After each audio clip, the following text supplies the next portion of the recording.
I am indeed, but I am doing a little check. Just go on, Mooney.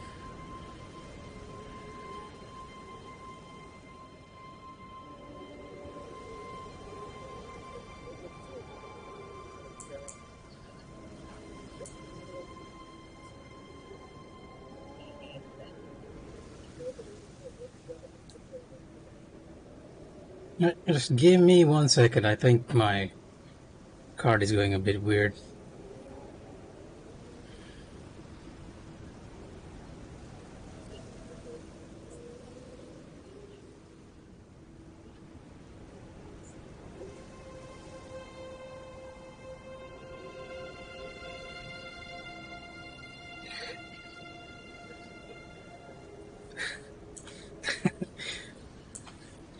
I am indeed. And, oh yeah, thanks, Trix. We do know we're live. I was just, for some reason, I couldn't hear the output of the PS4, and I stopped right here just so that you guys could take in the view of these flowers.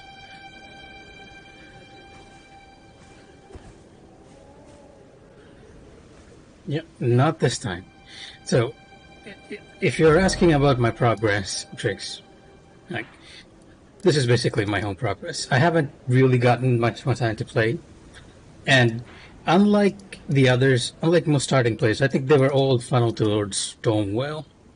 In my case, I defeated Margit, but instead of heading into Stonewell, I actually went around it because there is an NPC around here that mentioned the Sorcery Academy, and I was like, I am a sorcerer. I want more sorcery stuff.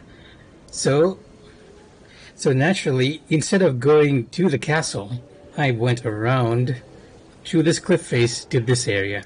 And since then, I've directly went here to the sorcery area, but I've not completed this. So, what we're gonna do for the stream is, I have two locations of interest.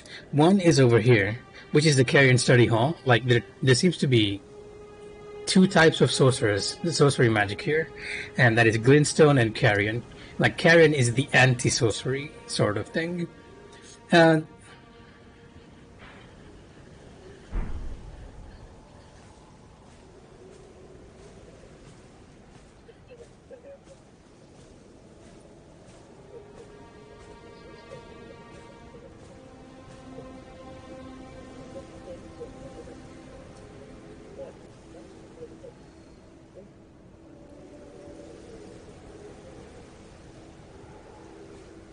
yep. Tricks, you can't bypass Godric. You need to kill him, but you can actually go around Stonewall to reach this area, which is exactly what I did. Now,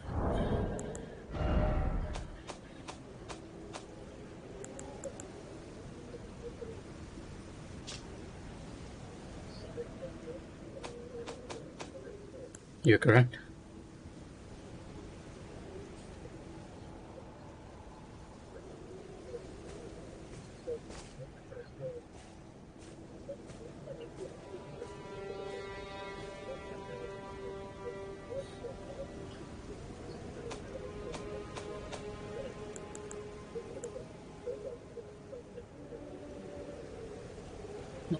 Pretty much. Now, coming back to the sorcery question, there are lots of sorceries here. Like, and when you cast anything, you actually see their sigils. Like, if I cast Flintstone, when I cast this, you can see the Carrion sigil just for a moment there. But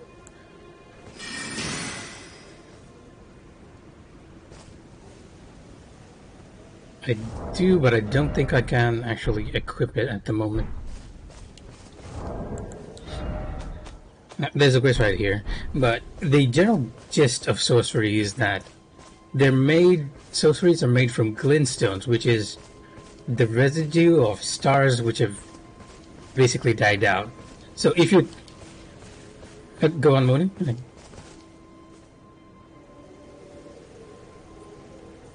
Yes. My level is actually, I believe it's 30 something, 36. Too low, actually. All things considered.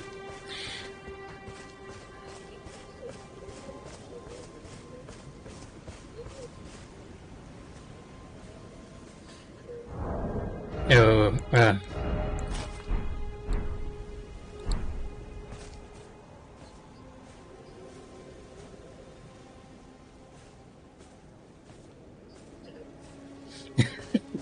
If I need to get serious, I actually put this on. But for the most part, I haven't actually needed to use it. So I actually like the robe, so I've been pretty much sticking to this.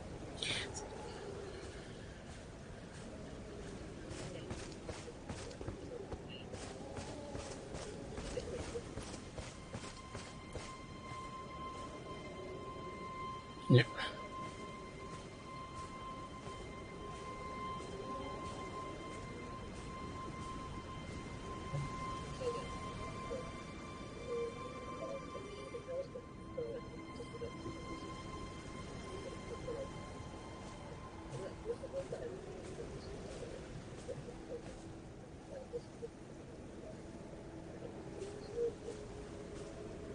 Rather than aliens, I would say the impression I got was that it was based off of meteorites and comets, like residue from those stuff.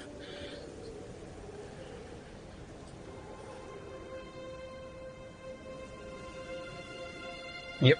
And I believe this is a huge hint. Like you can see the Earth tree and then the huge moon right behind it. Like among the three powers in this world, I believe that the sorcery faction is represented by the moon, and it's just faded away. Anyhow,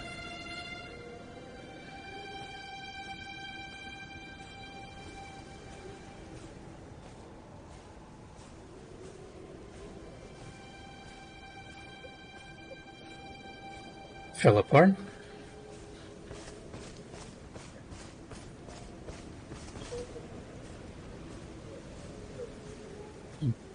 Yeah, yeah, pretty much. Sorceries fell out of favor, but you can still see a lot of sorcery stuff on the map, like the little telescopes you've been seeing in each of the areas, and even in a lot of places they're like little astrolabes.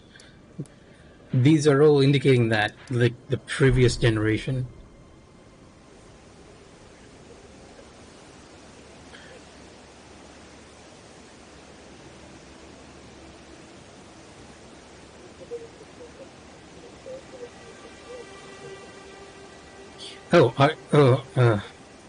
Just give me a second. I think the others cannot hear you. How about now? Can you hear the others now? Oh boy, that would have been super embarrassing. Hi everyone, can you hear me now?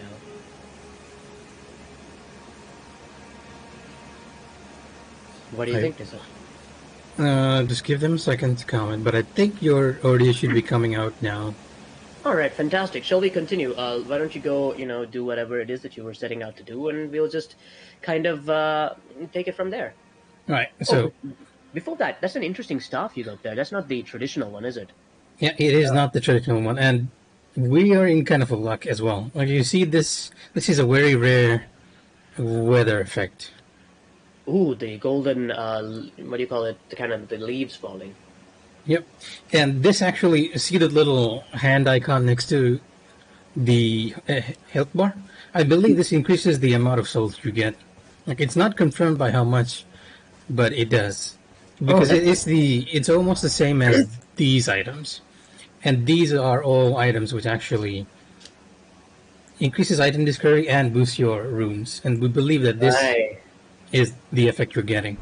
Okay, so basically there's a weather effect that gives you this very subtly. That's fascinating. And while we're on this topic, it seems that the Earth tree sometimes just sheds a whole bunch of leaves all over the land, right? This is it. Yeah, I believe this is it, actually. And where these things land, different kinds of flowers grow, I think, if you're looking at some of the flower descriptions in the game. Some of the things like Erd flower or something like that, right? Yep, that is correct. So anyhow, we are gonna, if we have time, we're gonna take a look at two locations in the game. Right now, we're going to the Carrion School over here. And there's an NPC there that's been bugging me for a while. If we clear that area, assuming we do, because the NPC is actually really, really difficult, then we'll head on to the rest of the academy. Ooh. We'll not be looking at the open world today. Instead, we'll be going inside the dungeons. I think that would be a great idea, because if I remember correctly, something that a lot of players and fans were a little worried about regarding Elden Ring was, okay, great, there's an amazing open world, cool, but what about the dungeons? Are you really gonna skim out on the dungeons just to give us a bunch of open plains? And so far, according to my experience, the answer is no. They really have gone all out for the dungeons. Some of them are immense, you know? So I would really love to see you showcase that to some of the people watching as well. I've only been inside the Sorcerer Academy, and this among apart from the caves and everything, but I've been liking it so far as well. It's not too intrusive, it's not too long, it's pretty exploratory heavy as well, if you're careful. I've found that there are, like, if you could call it that, like 3 tiers of what you could call dungeons, right? You have your like minor dungeons, which is just like maybe a little hole in the wall, a little cave or something. You go in, you fight a couple of enemies, you fight a boss, yeah, bada bing, bada bang. But you also have things that are a little bit more extensive, a little bit more involved, and then you have what you would call the legacy dungeons, the big ones. And those ones, whew, they are hefty. I've spent, I think, an entire day so far in just Stormwell Castle itself, and I don't think I've made very much progress through it. I still haven't seen the boss room. In our case, Tricks, we're thinking of the catacombs, areas like these, the castles, like anything that is not open world per se, we consider them dungeons. Indeed, and if you want to have more of a mechanical understanding of what a dungeon is, it is just a place that you cannot summon torrent, usually. So when you enter into such an area, other than instance areas, which I'll talk about in a little bit, but when you enter into a location like, let's say, like something like a little cavern or a catacomb, or perhaps even a little kind of temple or something, and torrent isn't able to come in, that constitutes as like a little bit of an area that you have to explore on foot. And there are small ones, as I mentioned, but there are also like really, really, really big ones. As you guys can see, my last set of runes is over there. So the main gimmick of this dungeon is that there is an invader NPC that will basically go from one floor to the next. And defeating her, you have to defeat her at the very top. Yeah, castles also constitute as dungeons. Now, I think there's a bit of confusion in terms here. When we speak dungeon, we're not talking about, the kind of places where we put people in prison or whatever. Dungeon in the sense is like the video game, Dungeons and Dragons kind of dungeon. A location where stuff happens, where you have like bosses and enemies and there's a specific story going on there, that sort of thing. Isn't that right? Yeah, pretty much. Oh no, that's a bloodstain. Yeah. This guy seems to have kind of killed you the last time. Any other strategies that you've got planned for this one to make it a little different?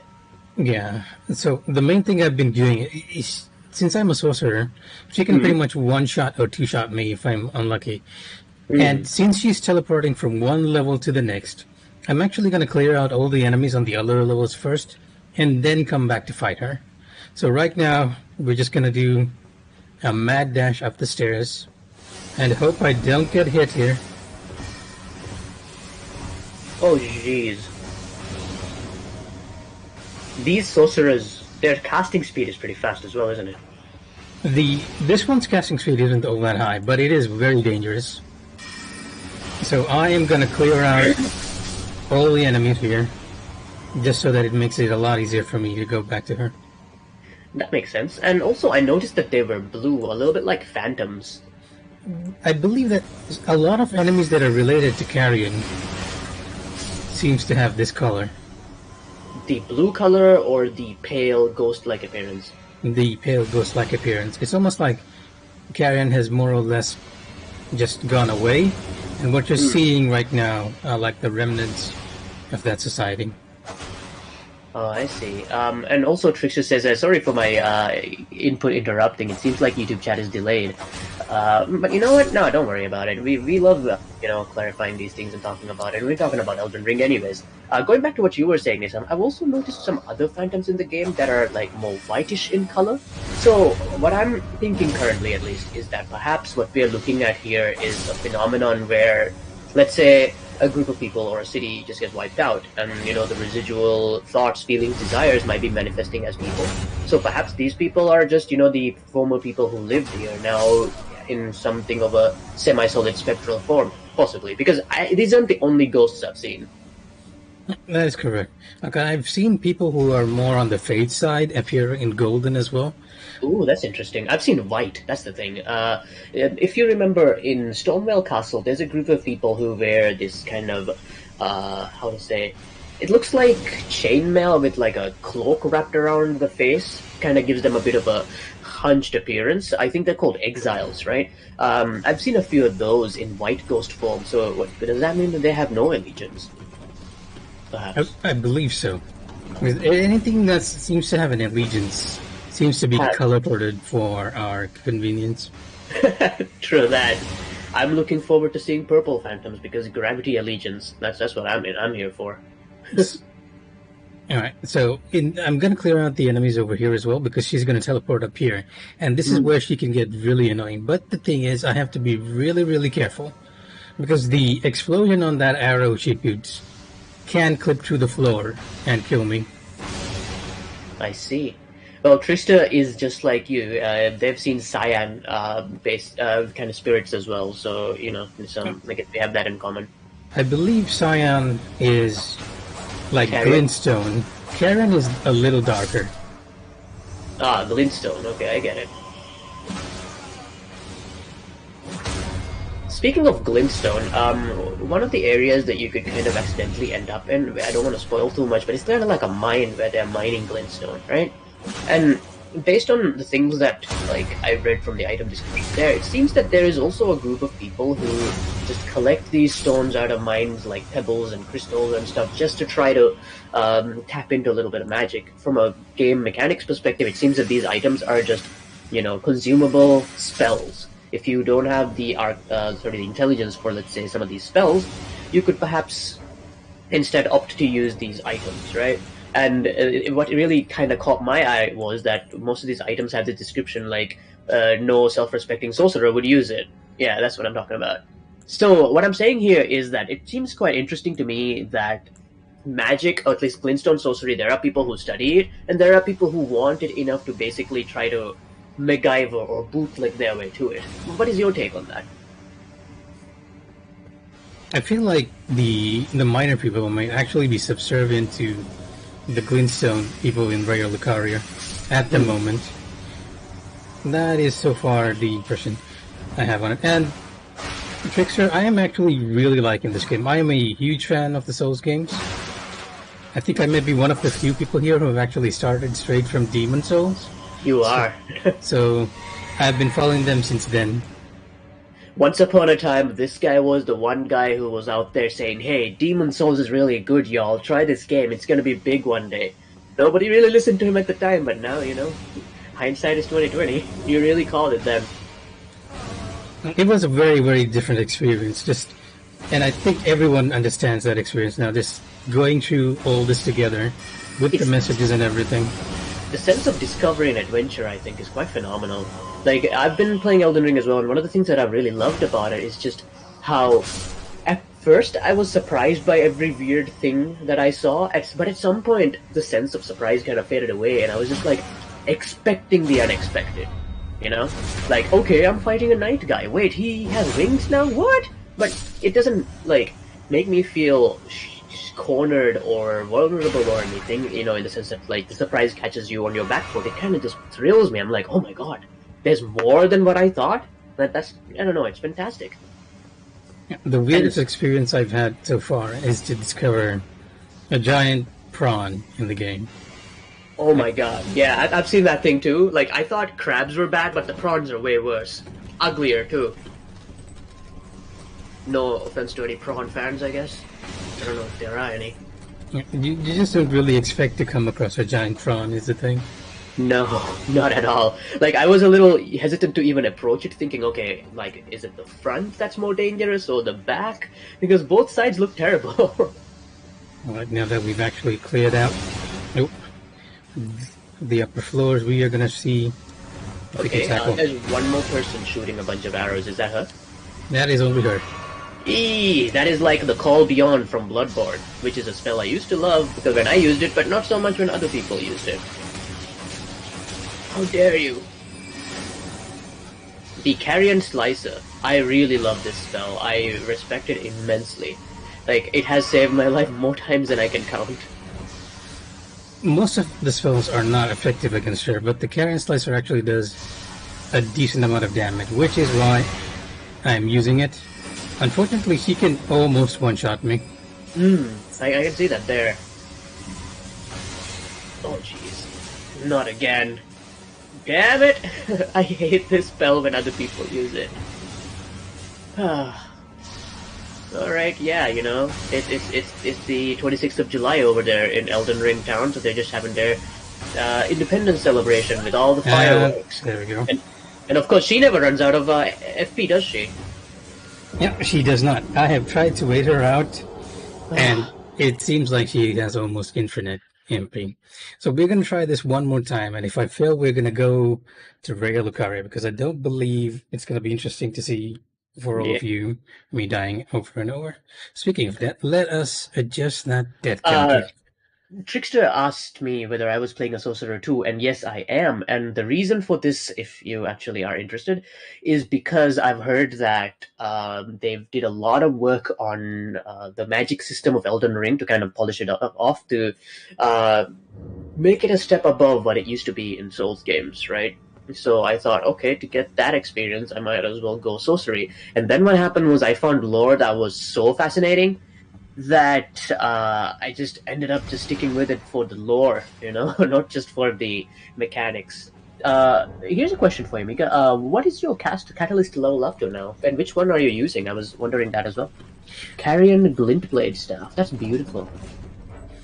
So the thing with this one is that it actually improves your carrion spells. Like, it has a passive which improves your carrion damage. And I specifically leveled this one up to +9 because this enemy was killing me. I've been there. If I use a normal sorcery against her, like I'll show you without clearing the enemies this time, just a normal sorcery hit, it's like 50 or so damage. So I decided and of course, to try. She has a massive health pool as well, right? So 50 really doesn't do I believe much. the whole gimmick of this dungeon is just to defeat her, because if you go to the top without defeating her, there's an extra set of stairs which you cannot access at all. Huh. Yeah. Like, you can see the stairs above. My god, the range on that thing. Oh, I'm gonna love using it, but I'm sure gonna hate getting hit by it. She's coming. Alright. What do you think about backstabs while she's kind of readying that one? It works really well, backstabs. That is initially what I try to do as well. But with the Carrion Slicer, it's possible to lock her until she teleports higher, which was why I was using it. I think that's a little bit more useful. I gotta ask this as well. Now that we've experienced our second wipe by this character, are we gonna move on to the Academy? Yeah, we shall move on to the Academy because, I don't think it's gonna be too entertaining to see me die over and over again. Speaking of death, again, the death number. We are now on death number 76. Oh, those are amateur numbers. Let's bring them up. You know, while we're on this topic, I did once read a little factoid that said that apparently the average number of deaths for a Dark Souls 1 player when they're playing that game is about 700 plus. Is it? Yeah. You know how, like, there's a thing in Dark Souls where you can see how many times you've died, right? And apparently, some people did a little bit of searching, and the average is that people average out to about 700 to 750 deaths per playthrough. Yeah, we have a stream delay on the YouTube side, so you'll be seeing that quite a bit.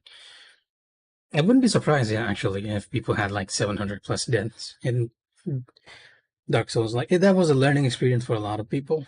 And you can really use the same tactics you used in Demon Souls as well. Of course, and now, the reason why I bring this up is because I found it to be surprisingly low. I thought it would be way higher than that. Which kind of, I guess, shows that as people play through the game, they get better. Yep. At some point, you die so many times. Since we're exploring this place, can I suggest that we go in from the entrance? Yuan Play asks, why is the game like Dark Souls? Okay, well, it's kind of a bit of a complex question, but here's my answer. It is because it was designed by From Software and it incorporates the basic template of mechanics and storytelling that they've been using since Demon Souls. Maybe even a little bit earlier they've been prototyping it, but like this is just the newest iteration of it. I consider games like Bloodborne, Sekiro, and Elden Ring to be part of the quote-unquote Soulsborne umbrella simply because it feels very similar. Not just because it's by the same people, of course. The idea of stamina consumption being invested into your movement and your actions, the idea of committing to your animations, all of that, and the obscure lore that you had to piece together, like, you're some kind of detective or whatever. That's really what captures the essence of these games, for me at least, and I think that this one pretty much continues that tradition. What do you think, Mika? Pretty much the same thing. I'm of the same opinion as you.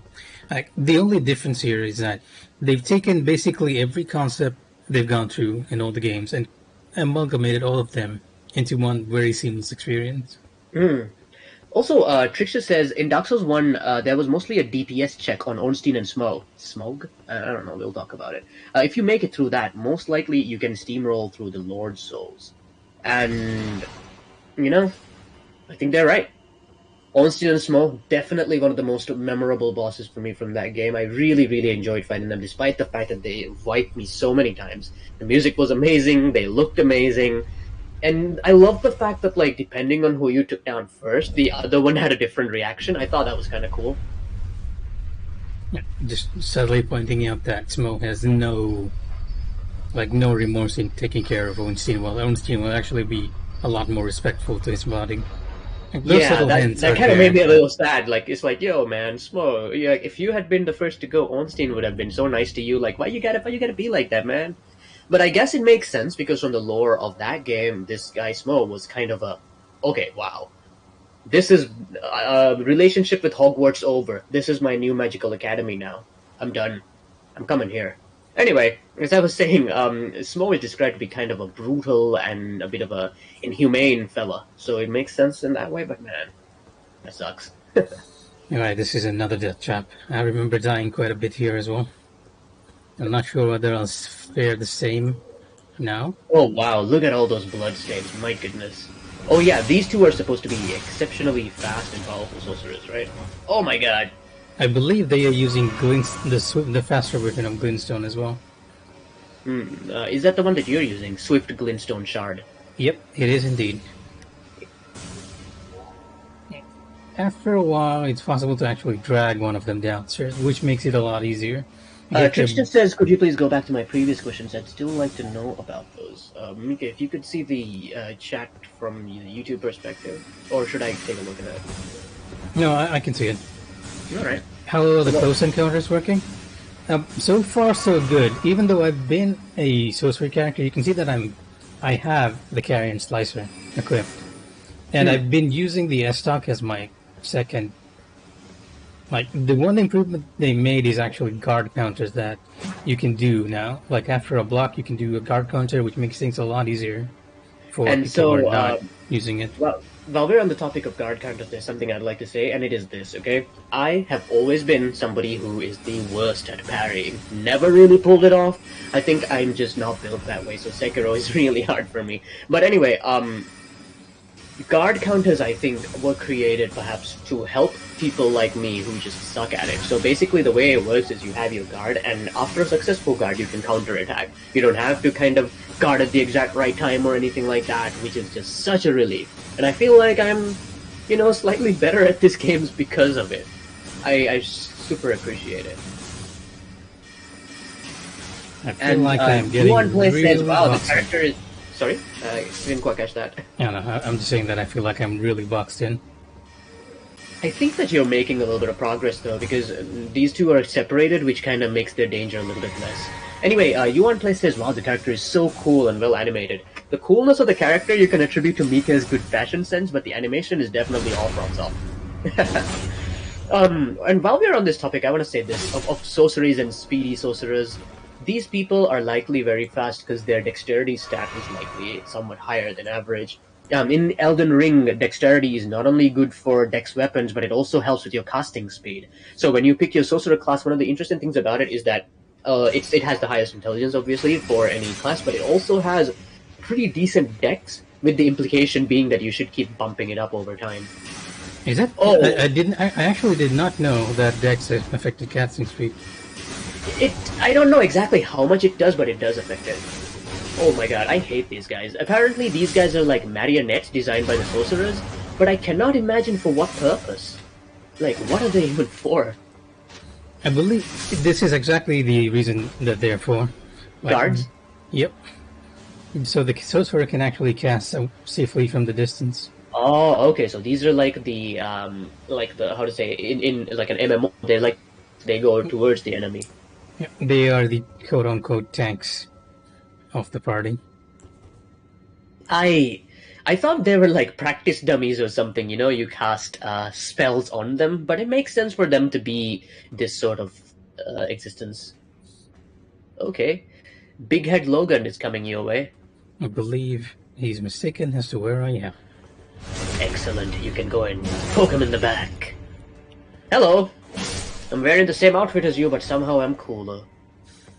I actually got this out of a drop from one of them. Oh, hey, that's awesome. So I'm gonna go farm these creatures to get my pretty sorcerer clothes too. Currently, I'm still wearing the original, the one you start off with. And, I mean, I like it because it has like a little mage poofy bit at the back, but, fashion souls, right? You can't finish the game with the same outfit you start with. That's just not how it's done. I'm joking. Anyone who's listening, don't take me too seriously. Do guard counters work with spells? Guard counters do not work with spells, unfortunately. Yeah, that is one of the issues there. It's just that a lot of the bosses, a lot of the enemies, they have melee attacks as well, so guard counters can be quite handy there.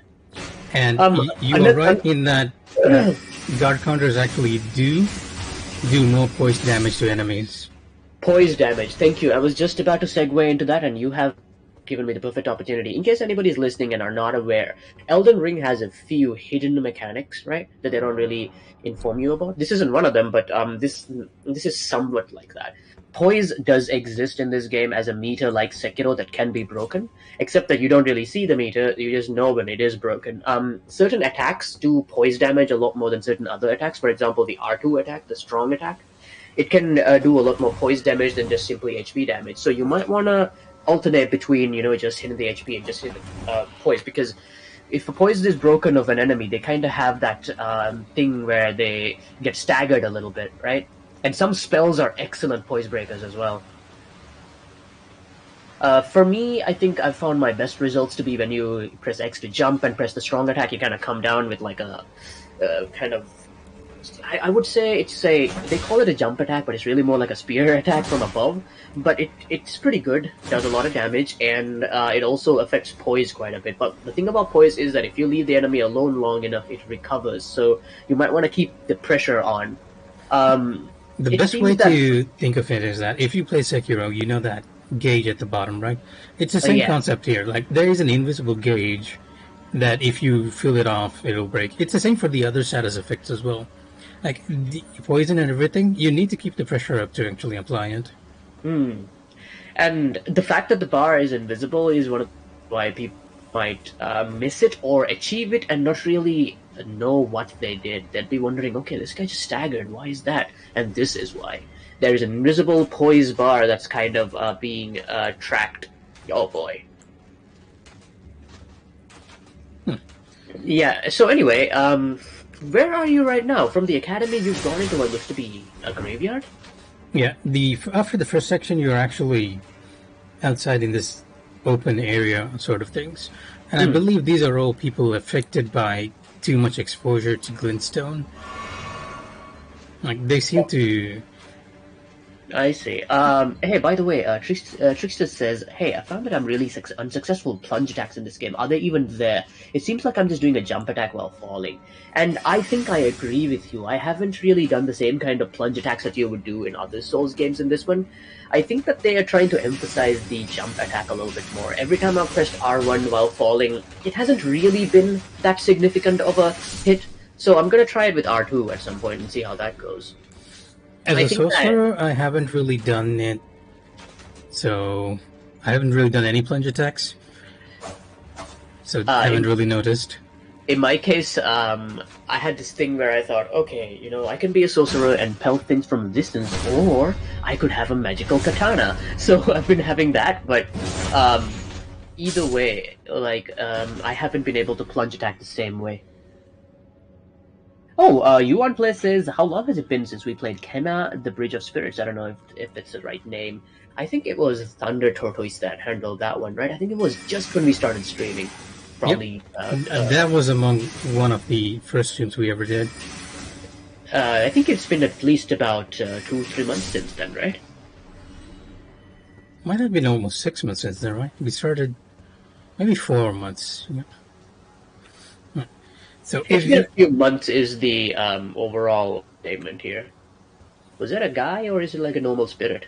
That was one of the other players that you saw for a moment. Oh, okay. I thought it was just another person coming to just kind of gank you. There are a couple of ways to actually go around it. If I go straight down the path, I will be ambushed by enemies, so I don't really want to go that way. Trickster says, how have you been liking the changes to the ring system and the attunement slot system?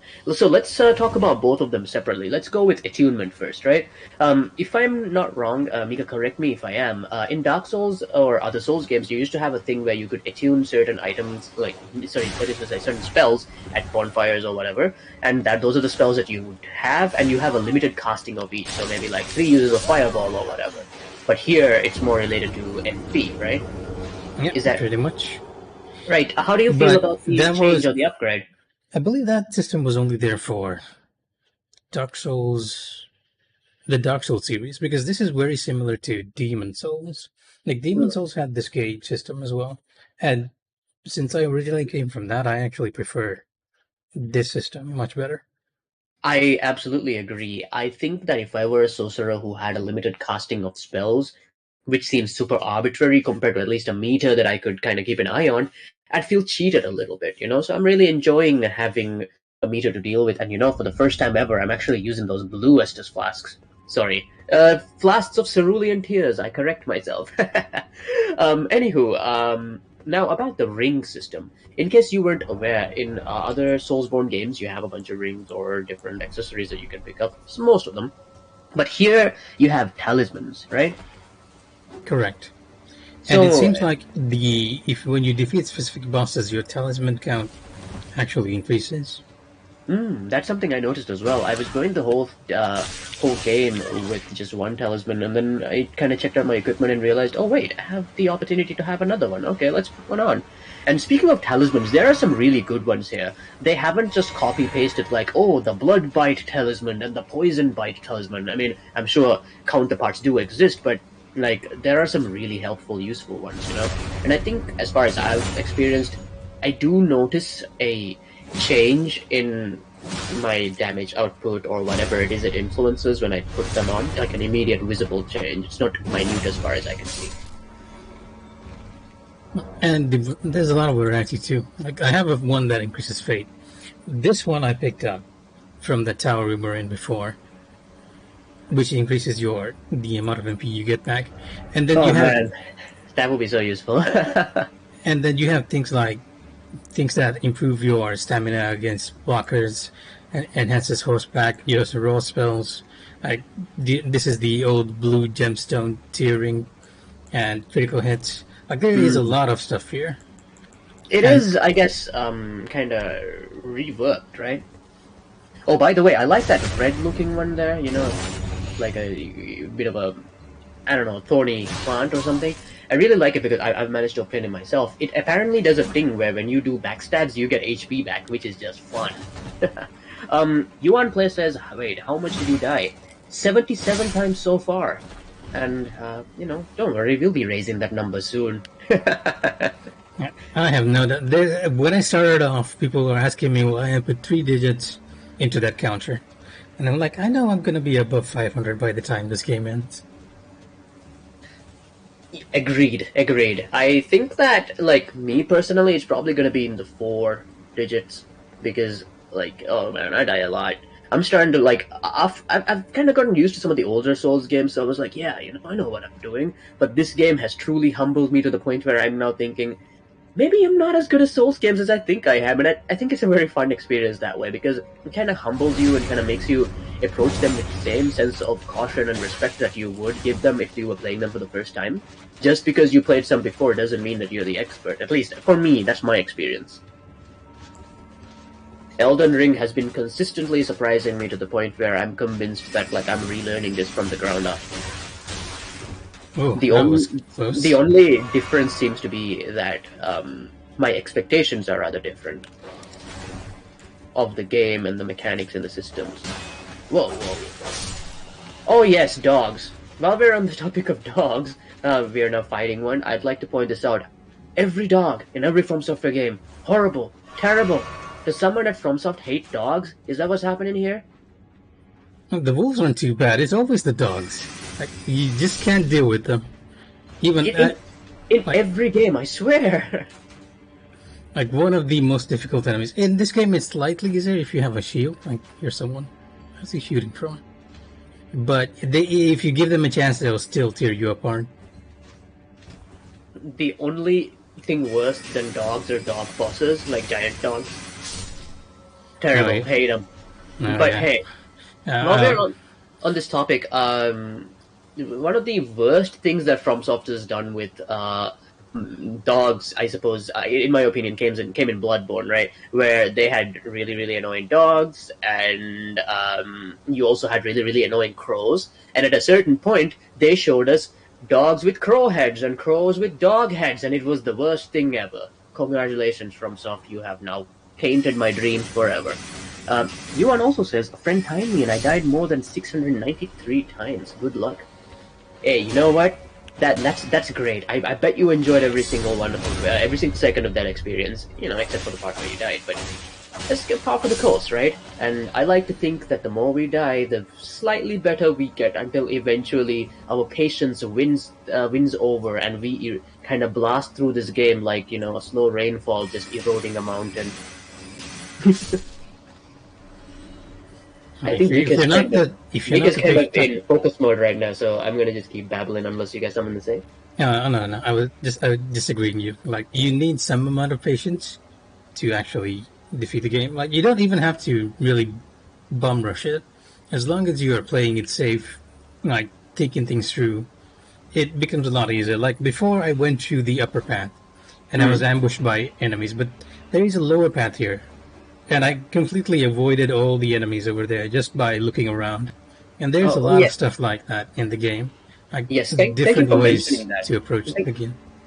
Thank you for mentioning that. Yeah, I have actually noticed in my playthroughs as well. This game actually has the levels and open world and stuff designed in such a way where a lot of the encounters can be approached in more than one way, right? So the ability to sneak around in a dungeon, perhaps, and not necessarily engage with all the enemies that you don't want to face, I find that to be rather unique for a Soulsborne type game. I really enjoy it. Again, they're Trisha taking. says that- Sorry? Again, they're taking a bit of a page out of Demon Souls because that is kind of what Demon Souls did as well. Like it had a lot more freedom. Oh to my god, it's totally play smart. Automata. Yeah, these guys are a lot bigger than your normal standard zombies, but they're still weak as long as you don't let them grab you. Oh my god. if they I've grab noticed you, that they have blue eyes, yeah? I'm thinking that these are some sort of magically reanimated things. Would it be a correct assumption? that would be a correct assumption. My assumption has been they've been somehow, the bodies here have been somehow affected by whatever glintstone sorcery they're doing over here. Okay. I'm thinking experiments. I think Trix just sent a comment, but the live one moved on. So could you go and take a look back at it if you can after you're done with this one? Oh, don't worry. Yeah, there are a lot of surprises in this game. A lot of surprises. Yeah, I agree. And it's very delightful for me because, as I mentioned before, after a certain point, I stopped, I kind of started taking the fact that this game would just constantly surprise me for granted. I'm just like, oh, another surprise? Add it to the list. Not in a less enthusiastic way, but in the way where um, the idea of being surprised didn't surprise me anymore. Does that make sense? Of Yep. course, FromSoft threw something completely unexpected in here. Of course, it's a gigantic swamp of poison. Of course, it's a flower that becomes a star. I made that last one up, but you never know. Okay, I totally want to climb that. Do you want to climb that? Is it climbable? The idea, if you go forward, there'll actually be an enemy that gives you a spell. I've already beaten the guy, and this is the route you're supposed to be taking. Ooh, okay. So, what is this thing, anyways? Is it some kind of meal situation? It seems to be something that the miners here are extracting the glintstone, and they seem to be sending it down. Or there's actually a mine right at the very bottom, and they're sending it up. Oh, interesting. So these people basically mine these stones and use them to power their sorceries, right? Yep. It's all about what glintstone seems to be. So does that mean that in this game, at least, or in this world, that the magic is trapped within the stones? That without that, at least traditionally speaking, that there might not be magic? Or is it just that one source of magic are the stones, another might be maybe, I don't know, some residual energy around in the air? What are your thoughts on this? Right. There's definitely a source of magic in the stones itself, but if you're looking at the gravity stuff, they seem to be taking that energy from the stars as well. So, yeah. So It's what we're a looking at combination basically of is a kind of nuanced both, magic right? system with a few sources. Sorry? It's basically a situation of both, right? Like you get the magic from the crystals, but there are other sources of energy in Mm, the air as well, like in the game as a whole. interesting.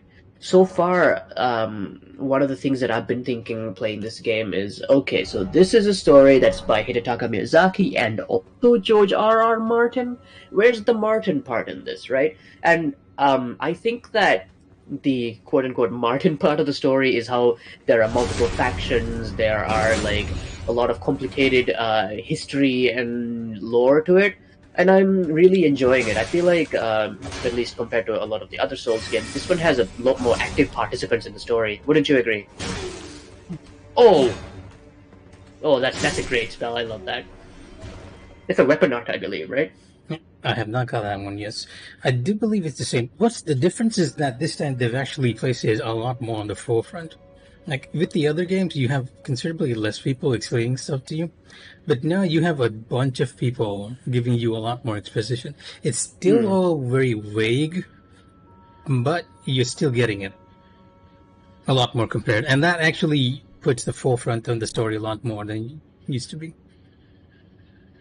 Oh yes, Trickster says, is there a reason why we have play where the messages fade instead of kind of permanently accumulate?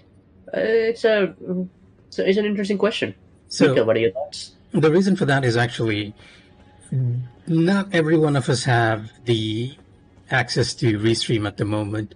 Like the person who has Restream is at a movie right now, and you need to adjust the settings for Restream for the chat to stay.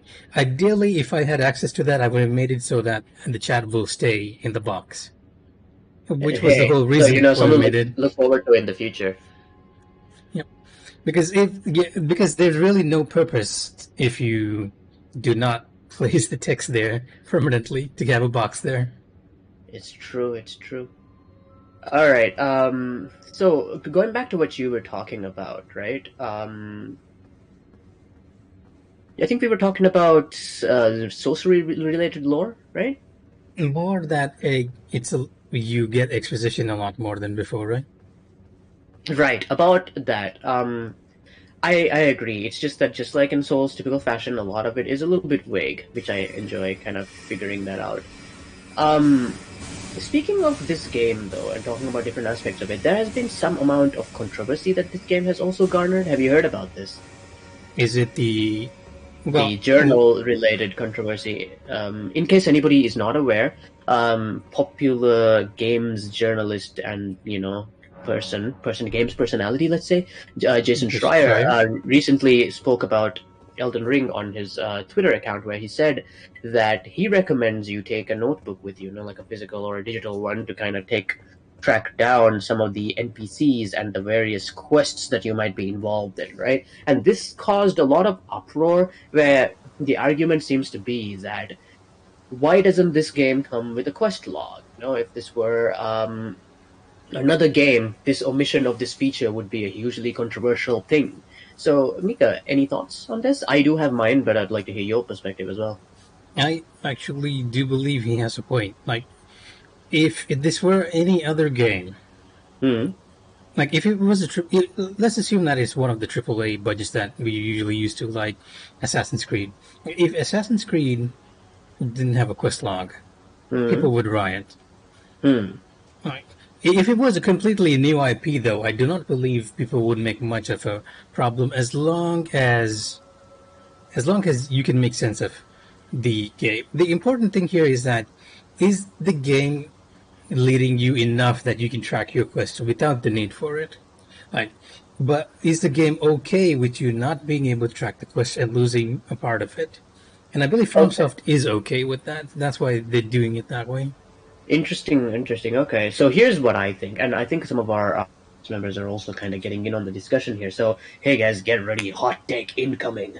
All right, so here's what I think. Okay, in a lot of traditional games with quests, they are designed in such a way where these quests only progress with you, the player's involvement. You are central to this story progressing. Get me, I don't know, 10 chickens, or get me, like the Dark Lord's heart or whatever. You are the primary mover and shaker of these stories, right? But in a lot of these FromSoft games, I've noticed that it is not that you are helping these NPCs do their thing. It is just that you are kind of intersecting with them while they're doing their thing. Especially in Elden Ring, I've noticed that some NPCs that I've missed have their own quest lines that have progressed without my involvement. It's just that when I meet them, they're at some stage of it, and I can choose to help them or not, right? So what I'm trying to get at here is that I believe the reason why this game doesn't come with a quest log or anything like that is because the intention here is for you to do your own thing and kind of cross paths with people who are also doing their own thing, you know? And I don't think, as you said, Mika, that these quests are all supposed to be completed like, checkbox style to your entire playthrough. I think a lot of them are designed in such a way where if you go one path, you simply cannot go another path. So the idea here is discover, explore, and try it out, right? And Yeah, that's another point that I want to emphasize is that the goal or the aim of these quests are very different compared to, let's say, something like Assassin's Creed, right? And I bring up Assassin's Creed not because I have anything against it, but mostly because it's like a game with a lot of quests. It could also be Skyrim. I believe that the goal of quests from a design perspective for these guys, at least how I can kind of see it, is they want you to understand the world better. For this one, at least, with Souls games. Because a lot of these quests in this game, if you can even call them that, I would prefer to call them storylines really more than quests, are about the world. And when you understand the world, when you understand the people in it, the locations and how things connect, you actually end up following these storylines along a little bit better, right? For example, to give you like a fake example, just making something up. Let's say that there is a sorcerer called Changus, right? From this, and he's like, oh, I go to the Sorcerer's Academy of blah blah, and blah blah blah, and I want to learn all sorceries there, right?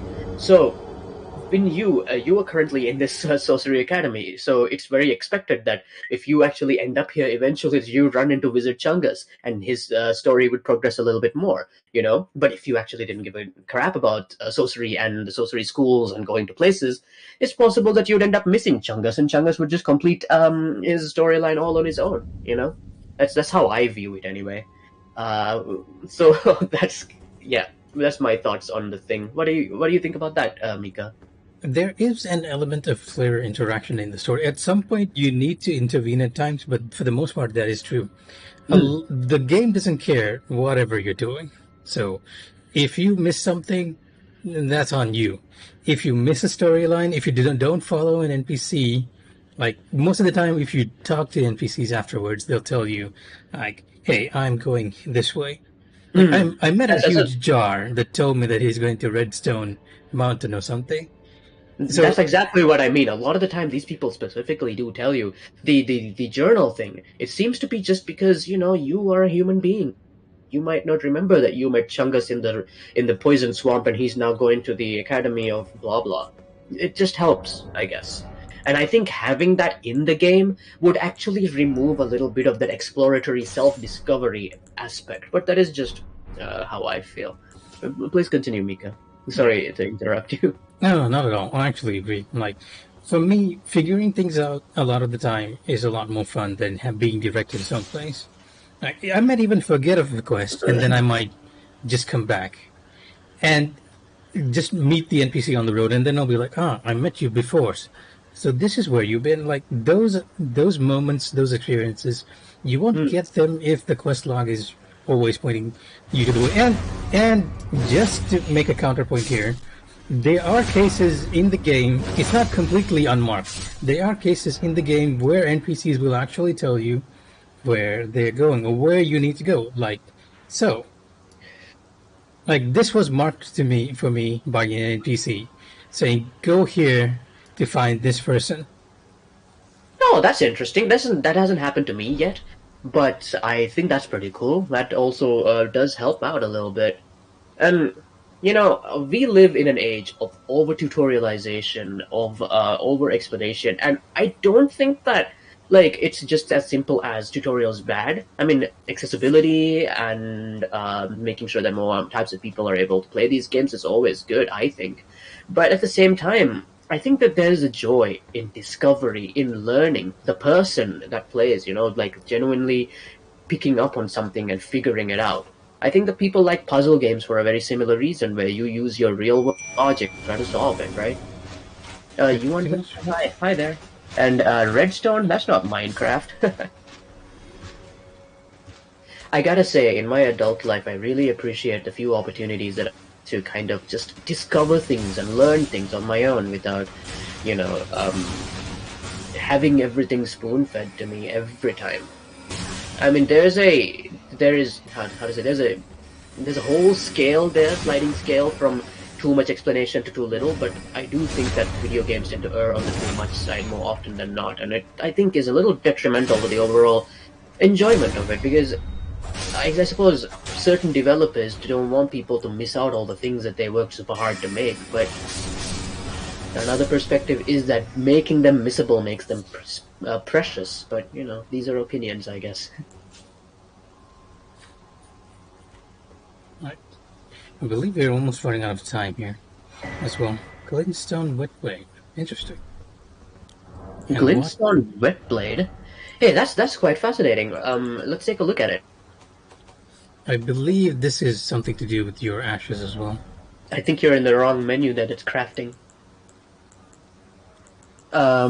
Grants choice of affinity upgrade to weapon. Like, this is what we were saying before. This item and this item, even this bell here, they're all missable if you don't explore. They are. And also that item, the Glintstone Whetstone? Is that what it's called? Yep, that is correct. It's a bit of a okay, you know what? I'm gonna make like a Soulsborne themed band, and I want to call it the Glintstone Whetstones. Coming at you live from whatever, the lands between. Okay, so anyway, jokes aside, Glintstone Whetstone seems to be doing something really awesome, where you can take change the type of affinity to any affinity you want when you're applying Arts of War, right? In case you guys aren't aware, Arts of War are basically like, the extra abilities that weapons have, like, I don't know, like a super anime slash, or like the ability to coat your weapon in fire, or something like that, right? And you can transfer them from one weapon to the other if you have the ability as an item, right? But you can also change the affinity of the weapon. Yeah, it has been an hour. It's almost 9. But anyway, the ability to change affinities from, let's say, a dex sword to make it a sorcery scaling sword, that's just awesome. Like, you could have so many options with that. You could pick heavy hammers and make them sorcery hammers. Wouldn't that be amazing? I believe the whole reason is just so that people like us casters would have a bit more choice when it comes to stuff like this. Because most of your weapons... I appreciate it, because usually the melee boys get the best looking weapons, let's face it. Yep. When I started the game, the first thing I was doing was I was getting a bunch of weapons, but nothing was scaling off of intelligence. Ugh, same. I guess you don't need a lot of intelligence to swing a sword. Okay, They, that's the kind of cool quote that's definitely gonna come back to bite me. I'm joking no, before, but not at all. anyway. Interestingly, if you have lower intelligence, you'd go talk to the sorcery master of all things. She has Uh-huh. extra dialogue about her situation. That dialogue, you won't be getting it unless you play a character with low intelligence. That's awesome. I've actually met this character and she's never talked about. I guess she thinks I'm my backstory too. Now that we've cleared the place and our time is almost up, I think we'll be calling it here, right? All right, I think you've actually made quite a bit of progress because you found a really cool whetstone, and we've got to see the Academy of Rhea Lucaria. Let's take a look at the Earth Tree before we kind of cap it off for the night. The whole reason the game's happening is right over there. We can see it. Hmm. And hey, Mika, I think you did a great job today. And hey, we are now at 78 deaths and counting. Hi. Yes, a big old tree. I love the tree. Also, fellas, if you want something to think about, about the next time you're playing this game, think about this. There is a sun in this world. There is. But the Earth tree is so big that you'd be hard-pressed to find it in the sky. So that's how influential the Earth tree is to this world. Think about that. And with that, we will bid you adieu. Till our next stream and video. Catch us on YouTube and Twitch and wherever you may find us. Night, night, everyone. Good night.